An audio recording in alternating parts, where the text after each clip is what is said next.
Hello and welcome to the Design Rescue Show, where we take a behind-the-scenes look at the unique journeys of creative professionals, and we learn about the choices they've made that have shaped their career paths.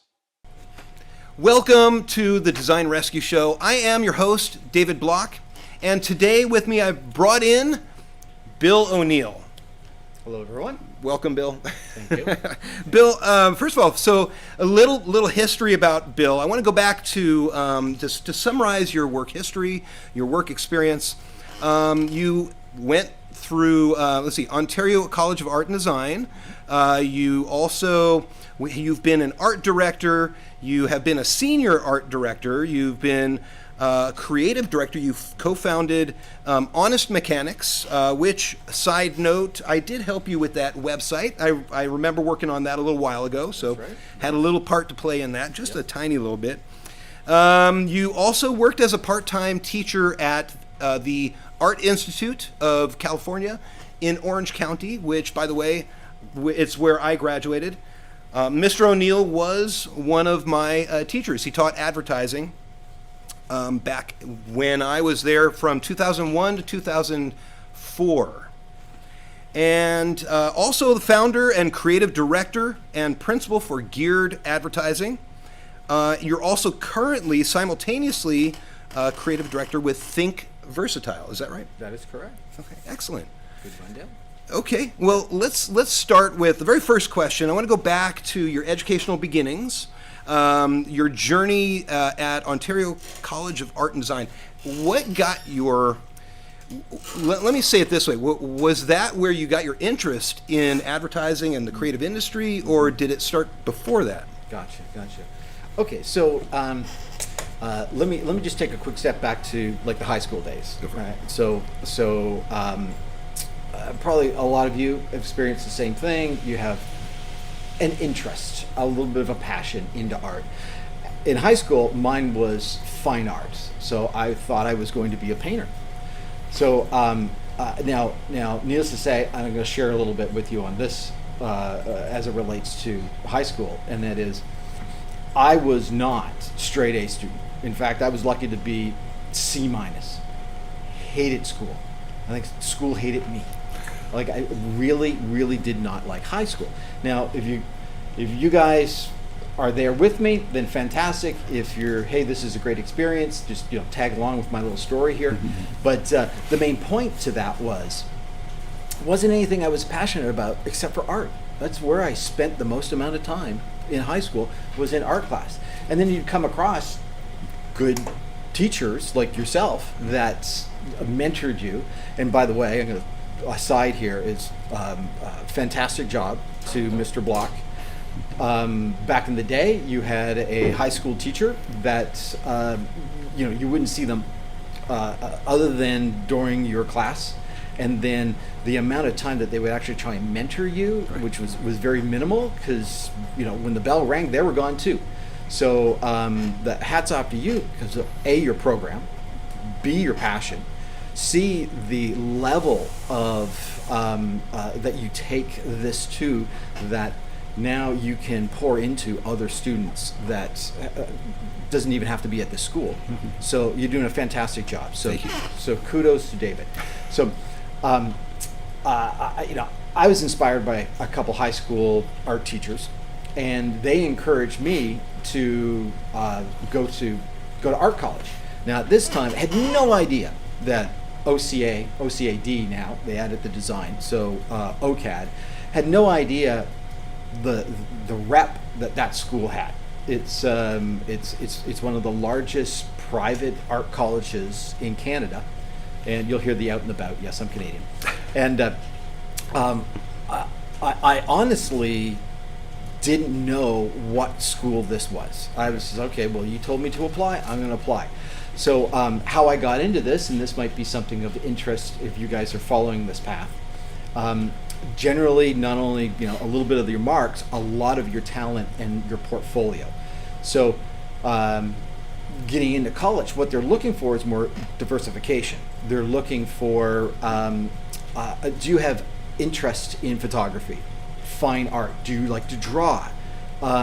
These days now you're on the computer, from your class, probably showing some graphic design, production abilities, that sort of stuff into a portfolio is actually what the institutes are looking for, because they want a wide range. Essentially, OCAD is a 4-year program, which sounds like a lot, and actually I had no idea what I was getting into. Luckily I got into this school, and then I realized the first year is foundations. And foundations is, you don't really take what you really want to. You were put into classes just to experiment. You're in jewelry making class and fine art. And in fact, little story was, I thought I was going to be fine art painter, so I had to know how to draw a person. Didn't know at that time, because I came from a small town, that Toronto had its own like art high school, and I'm now competing with the best of the best from other high schools. Well, this particular high school had already had nude figure drawing starting from 11 and 12. So they were 2 years ahead of me, and that was my first class, was nude figure drawing. And I looked around, and immediately I was out. These guys are so good. So fast forward through a year, I felt I just didn't have the ability to keep up with the rest of the fine art students.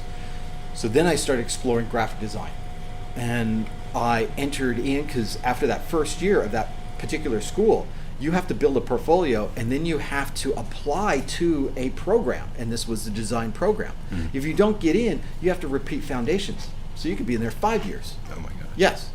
So I was fortunate enough to get into the design, and then fast forward at the end of it, what turned out was I was stronger in advertising and coming up with ideas than I was my graphic design. But graphic design, I gotta tell you, it's a great fallback. If it wasn't for that, I tell my group and previous agencies when I worked with designers was, okay, I'm going to take a first shot at the design. I'm not a designer. Your job is to beat me. Right. And this was a great skill set, because if you couldn't beat me, how good of a designer are you? So I'd find another designer. Like, you've got to be better than me. Right. Yeah. So now going into this art college, fantastic. You're downtown Toronto. You should look it up. Ontario College of Art and Design. It's a crazy building. It's a really cool spot.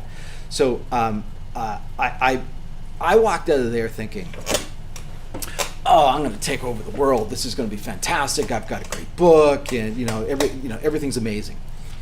My first 7 months of graduating, I was a janitor. Right. Yeah.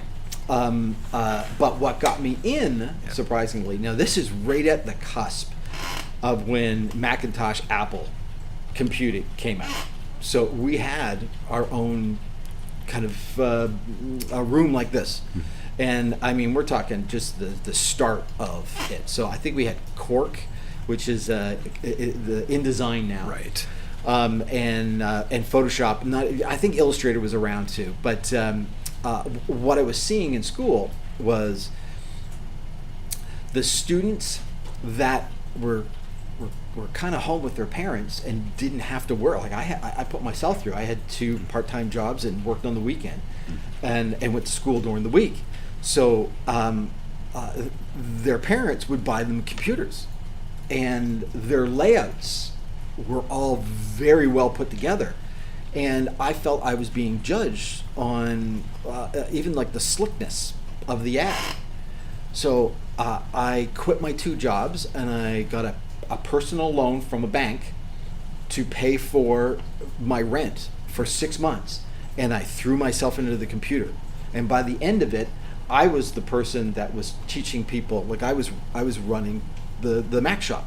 Wow. So when I got out, the reason why I got that job 7 months later, and I guess this is fine. I look back now and I'm like, okay, that's kind of painful. I remember kind of feeling really, really hurt. But I remember after being hired, one of the main principals of the ad agency said, yeah, you know what, Bill? It really wasn't your book. It's like we needed someone with good computer skills. Wow, snap. Ouch. Really? Yes.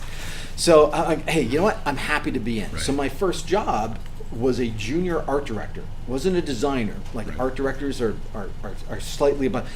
In the definition of an art director in advertising is we get the opportunity to come up with campaigns and ideas, like television commercials, like the kind of like the larger ideas, and then we lean on support from graphic designers, production, writer, that sort of stuff, to see your vision go through. In an advertising model, you have a creative team, and that's an art director that's on the visual side, and a writer. And some of these writers, they don't necessarily come from an art school. Some of them have English majors. They just thought advertising was fun. So together, you make a creative team, and as I think Mr. Block has shared with you, like the creative brief, we all get that same kind of paperwork on a project, and we come up with the big ideas, and then we have to bring in resources to see that come to fruition. So my first job was at this, the agency had just lost the largest account that they had, and that was Tourism Canada. And so I'm walking in going, yeah, my first job, I'm all excited, I'm all pumped. I walk into an environment that's 12 people, and they just cut like 40 people the week before. Like everybody lost their job. Wow. So I'm walking in going, hey, this it. Everybody's just mopey puppy, just like could care less, you see. Yeah, right. And it kind of everybody hates the new guy coming in. So I got in, and within 6 months, the senior art director, which traditionally when you get in, you should be given a mentor. Okay, and I try my best in all the places that I've been is to mentor two people, because it just makes them stronger, makes them better, and you want to surround yourself with stronger people. So after 6 months, that guy moved on and was never replaced. So my mentor left, but I got like bumped up to probably a level that it was too early for me. But I got a bunch of responsibility. I got to do TV. I got to do so much. For instance, which is probably your next question, but like Labatt beer, which is it's a big beer brand. It's a brewery in Canada, and that was one of the first assignments that I got to work on, which is fantastic because to this day, my mom has no idea what I do. And when I say, I work in advertising, the billboard outside of your house that you see down the street, I actually did that. She still doesn't understand what I do. Yeah, Okay. yeah, and that's okay. Right. But it was fun to see stuff that you had produced Yeah. out there in the real world. You know what I mean? It's just like a high, and you really feel good about it. It's just getting into the right place and given that opportunity. That was it's a difficult scene to break into. Right? So Absolutely. It gives a little bit of context of my background. So, all right. So then, working with Labatt, and also another company, Barrick Gold. The fun story about that was today, everybody's familiar with the stock photography places, and you go online, you download a photo of gold. Well, we didn't have that, and actually it was like physical books that you had to kind of go through. It wasn't online. And I remember having to go, as a junior art director, to the facility to shoot a bar of gold with a photographer.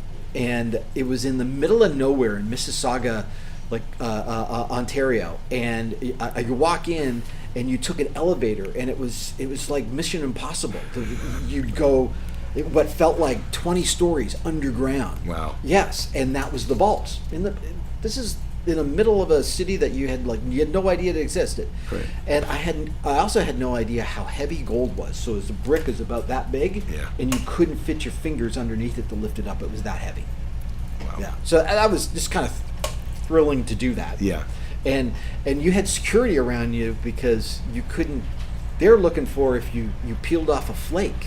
Of course. And you hid it underneath your fingernails, so that when you go back in, the sensor would go off because you'd be taking their gold. Wow. Yeah, it's very interesting. Yes. Wow. Yes. Yeah. But the story with Labatt that I find kind of interesting too, and this is when you really get passionate about what you do and you get good opportunities. So this story, and I won't name any names, but I remember. In this particular agency, we had the moderation account of the beer account. So what that is in Canada, a certain percentage of beer sales has to go to don't drink and drive, a moderation message. Here in the United States, at the very end of it, you see like little text or whatever it says, be responsible, don't drink and drive. And that's as far as it needs to go. Right. In Canada, it's more of a bigger deal. We actually got to do TV commercials and print, and so because there was a lot of funding from that beer.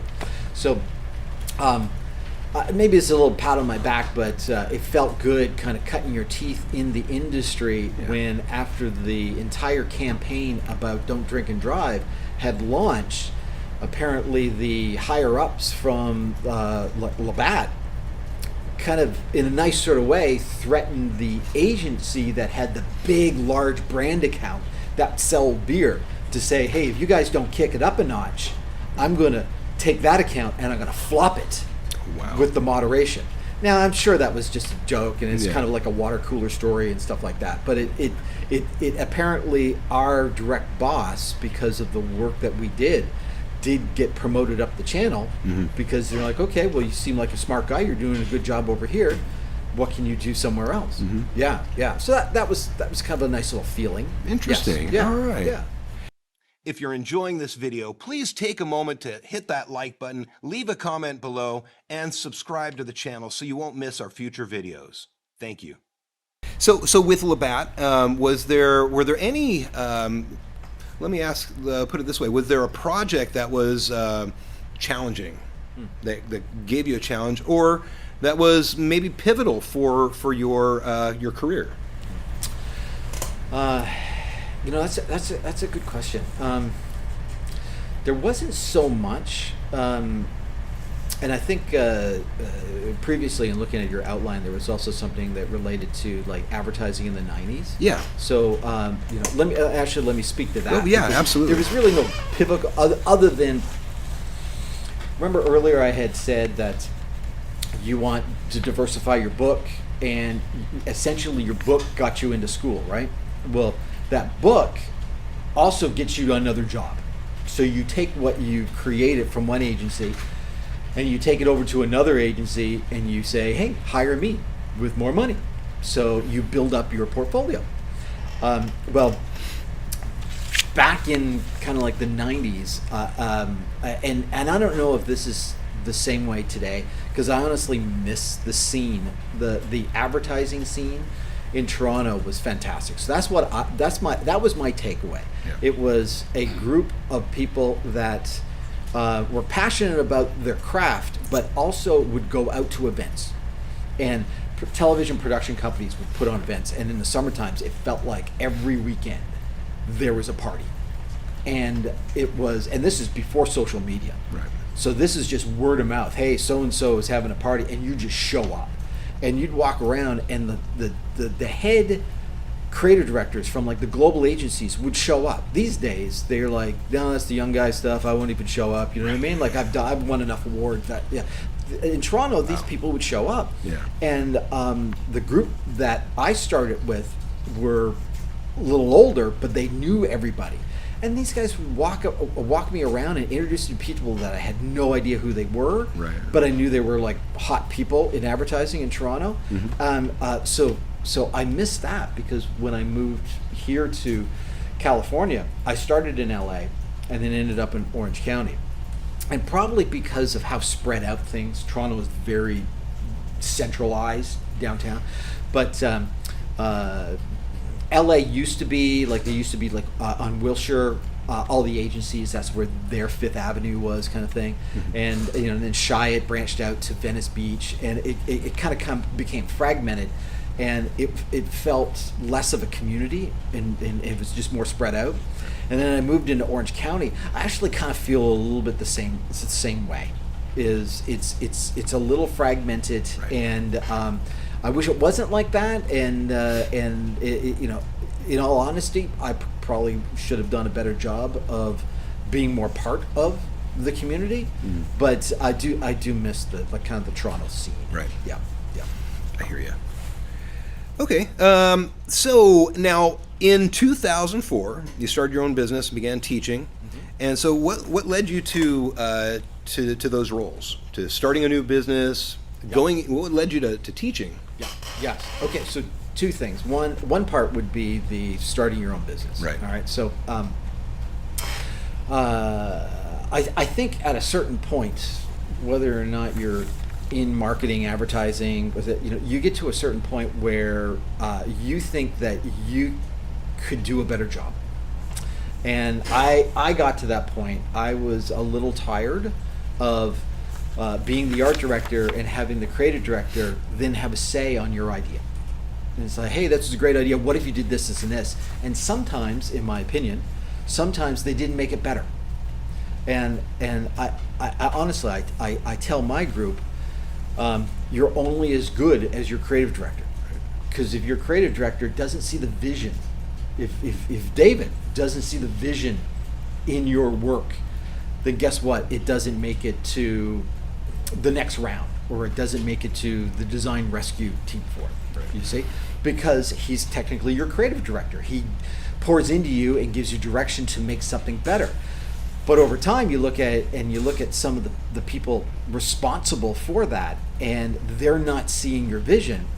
You either move on to another company, or you get very frustrated and you get upset at your job. And you know what? Some of it could have been me. Like if you look consistently over the span of the agencies I worked for, if I was frustrated every time, maybe it wasn't them. Maybe it was actually Bill that was the problem. But the result was I had to do something on my own. I didn't want a boss anymore, and I felt that I could take projects to end completion like a creative director would be able to. Mm-hmm. So I stepped out and decided to go out on my own. And at this point, that previous agency that we had sold, there was 4 partners, so I was one of the 4. Mm. Yeah, and that's that's where we really did some great work with Fat Burger. Right. We had La Salsa Mexican restaurants. We had some really fun and a good crew to work with too. They were sensational people. Yeah. And you get the odd challenging client, so we had a few of those. But then fast forward to Geared. So once I've sold and I left Honest Mechanic, I created my own. Said I didn't want any more partners. I want to be on my own and do my own thing. And it was right at the 2008 of the housing crash.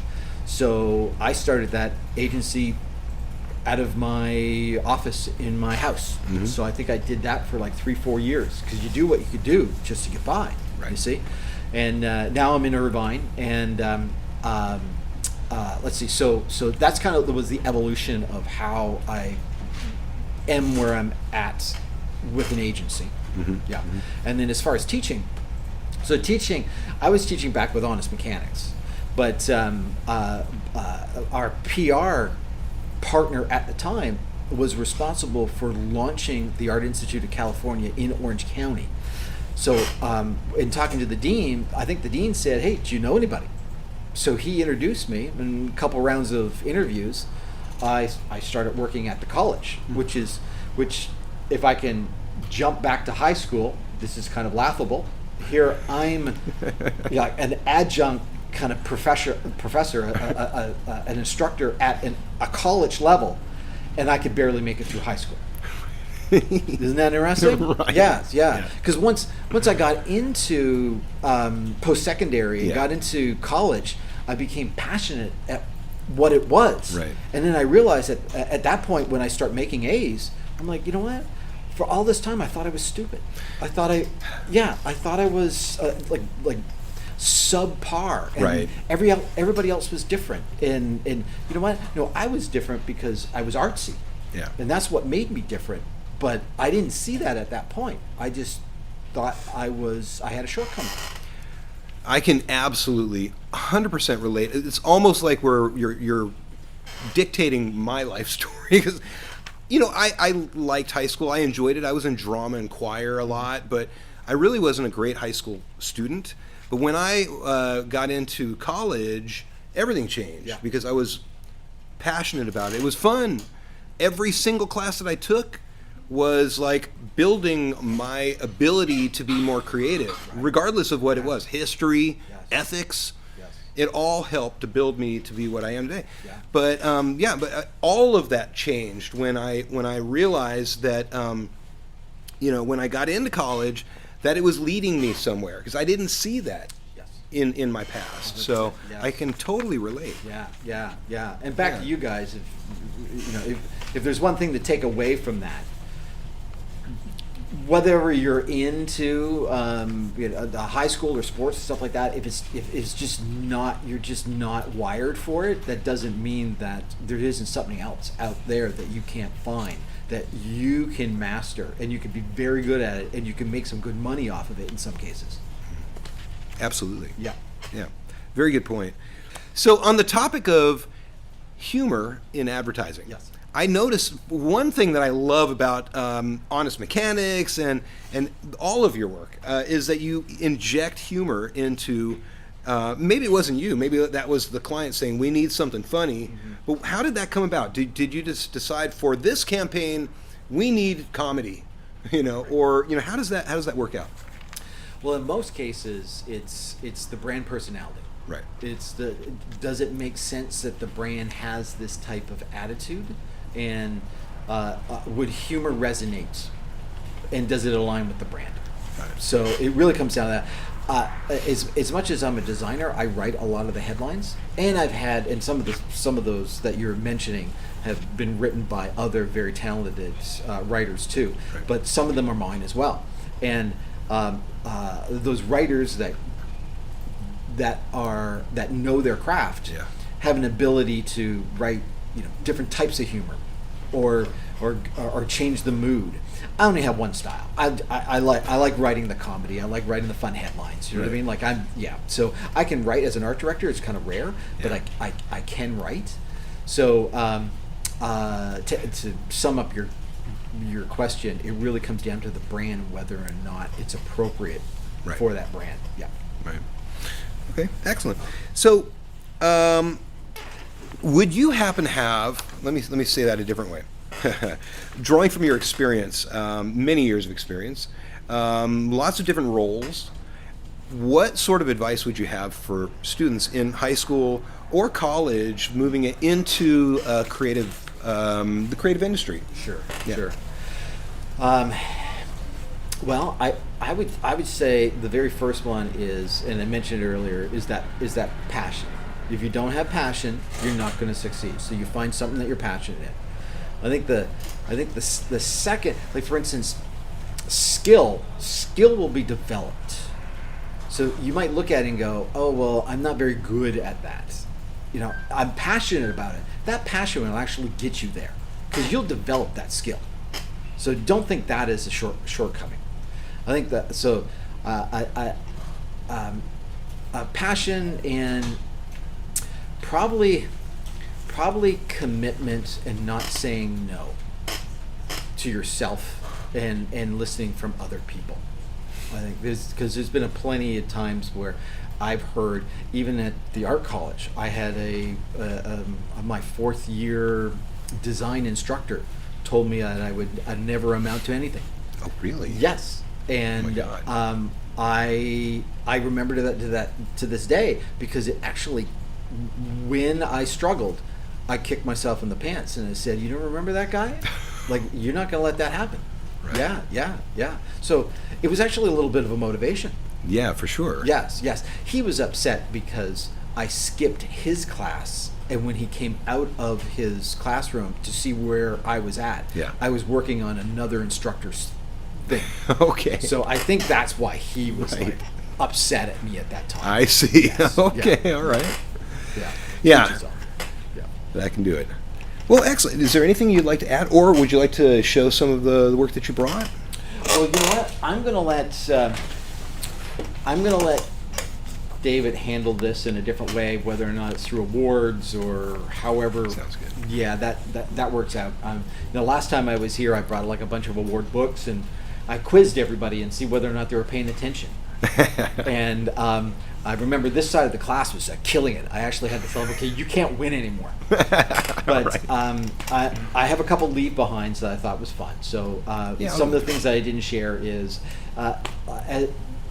as a raise of hands, how many people have been to Blaze Pizza?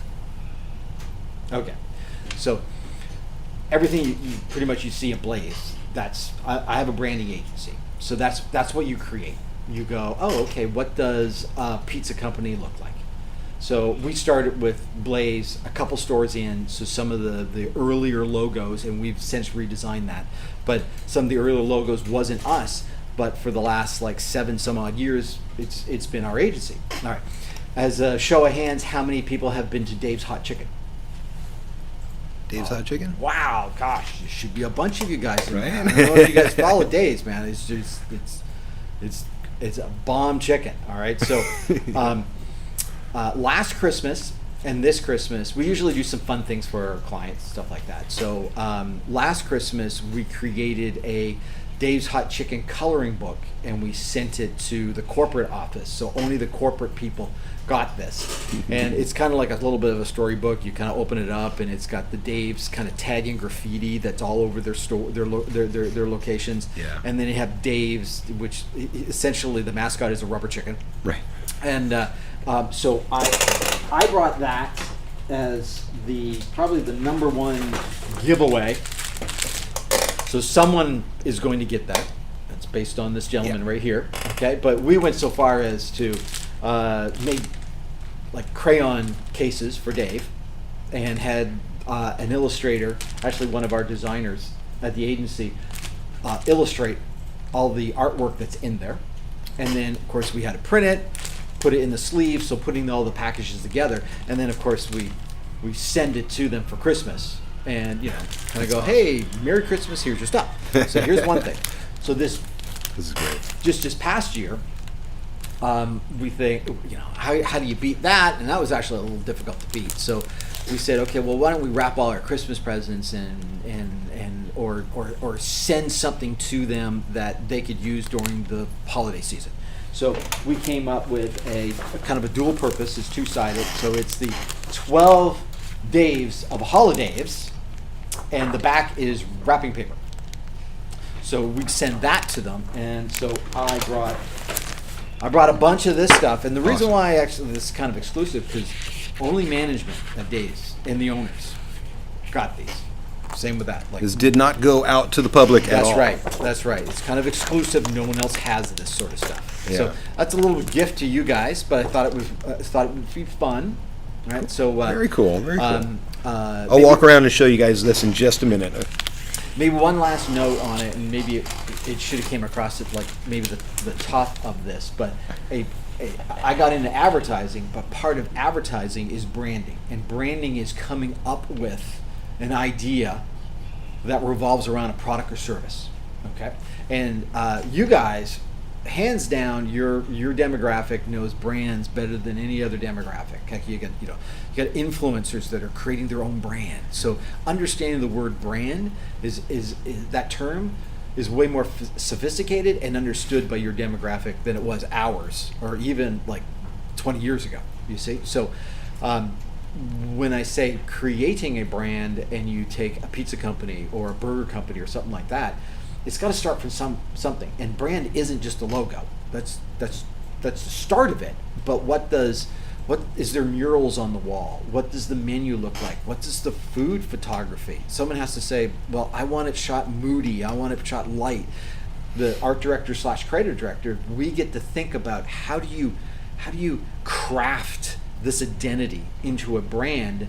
And then at the end of the day, our job is to persuade you to say, do you feel like pizza? Do you feel like burgers? Do you feel like hot chicken? And then do the brands that you work on come to mind? Do you go, oh, you know what? I think I'll go to Fat Burger.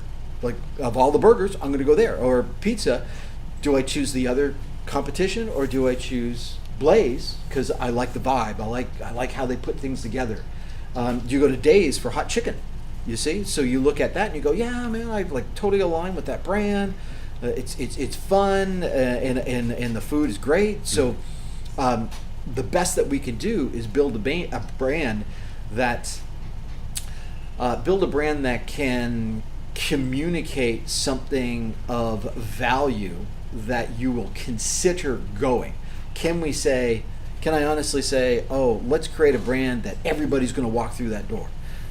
That's very hard to do. Right. Can you create a brand that is top of mind, that someone says, okay, I'll consider that for lunch?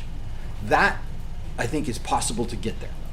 What happens afterwards, the guest experience when they walk into the door and all that stuff, they have a little bit of control, but not a lot. So you're hoping operations has everything, the greeting, the food quality. There was an old ad guy, David Ogilvy, and he had said nothing kills a great product nothing kills a bad product faster than great advertising. Because if it's a bad product and you throw all this advertising, everybody tries it, and the first try they're like, this is terrible. Yeah, then the product dies. Right. Yes. Yeah. Yeah. Is that Ogilvy and Mather? David Ogilvy, yeah. Ogilvy and Mather. Yep. Yeah. Yeah. Nothing kills a bad product faster than great advertising. Yeah. That's awesome. Yes. Yeah. I think I stumbled the first time, so it's worth saying the second time. Right. Yeah. Excellent. Okay. All right. Is that helpful? Absolutely. Well, thank you so much for being here, and I appreciate you taking the time out of your day to come and spend an hour with us and talk about your life and your career. Yeah, I appreciate my pleasure. Thank you. Yeah. Appreciate you. Appreciate it. All right. Thank you.